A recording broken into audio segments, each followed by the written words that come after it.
Friends, the topic for today is engine nomenclature. So to start with, heat engine converts the chemical energy of fuel into heat energy, and subsequently this heat energy is converted into mechanical energy. So what heat engine mainly does, whether it is external combustion engine or internal conversion engine, internal combustion engine, heat engine does it. There is a chemical energy of fuel, the fuel which you are using like petrol or diesel, it converts it into heat energy, and subsequently that heat energy is converted into mechanical energy, which is known as power.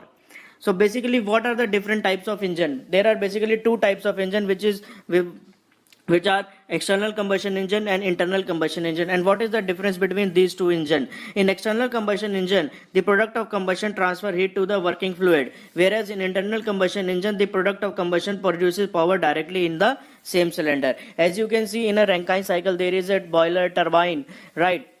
So those are the external combustion engine, because the product of combustion transfer heat to the working fluid. Whereas in internal combustion engine, if you have seen the piston cylinder arrangement, in internal combustion engine, the product of combustion produces power directly in the same cylinder.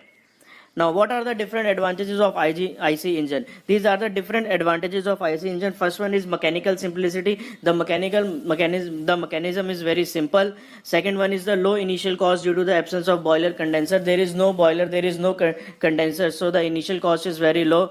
Then lower weight to power ratio. The weight is very less and it produces lot much of power. So lower weight to power ratio. Next is higher efficiency. The efficiency in IC engine is very high. Next, engine nomenclature. This is very important for IC engine. You have to keep in mind what is the top dead center, what is the bottom dead center, what is the stroke length, what is the clearance volume. Now, what is the top dead center or inner dead center? It is the dead center when the piston is farthest from the crankshaft, or I can say it is equal to the inner dead center in horizontal engine. As you can see in this figure, this is the crank, this is the connecting rod, this is the piston, this is the top dead center, and this is the bottom dead center. As I have told you in the definition, when the piston is very far from the crankshaft, this is the crankshaft, and when the piston reaches this particular position, this is the top dead center. This is a vertical position of cylinder. If I'll keep this cylinder in a horizontal position, then the piston will reach this. When the piston will reach this point, this is known as the inner dead center. This is the piston cylinder arrangement of IC engine. This is the inlet valve, this is the exhaust valve. Just keep in mind, piston never touches the head of the cylinder. There is always some left out volume inside the cylinder, which is known as the clearance volume. I will tell you this. Next comes the bottom dead center or the outer dead center. It is the dead center when the piston is nearest to the crankshaft. It is similar to outer dead center in horizontal engine. Bottom dead center when the piston is very nearest to the crankshaft. As you can see, this is the crankshaft, and when the piston is very nearest to the crankshaft, it is known as the bottom dead center, right?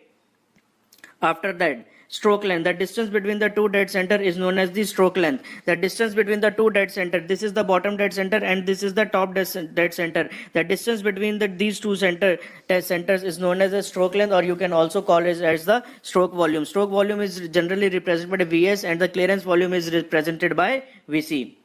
Next comes clearance volume. It is the volume of the cylinder when the piston is at top dead center or inner dead center. Now the piston is at top dead center. The piston is not touching the head of the cylinder. It is the top dead center, and there is some left out volume in this cylinder. This is known as the clearance volume.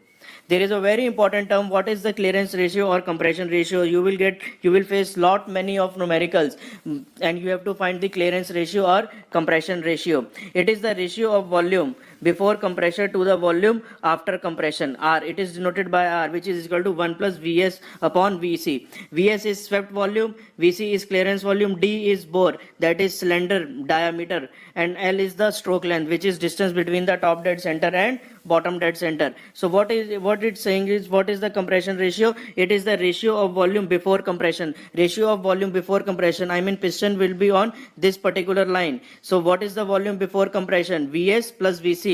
And after compression, when the piston moves towards the top dead center, the volume is Vc. So when the piston is at bottom dead center, the total volume is Vc plus Vs, and when the piston is at top dead center, the total volume inside the cylinder is Vc.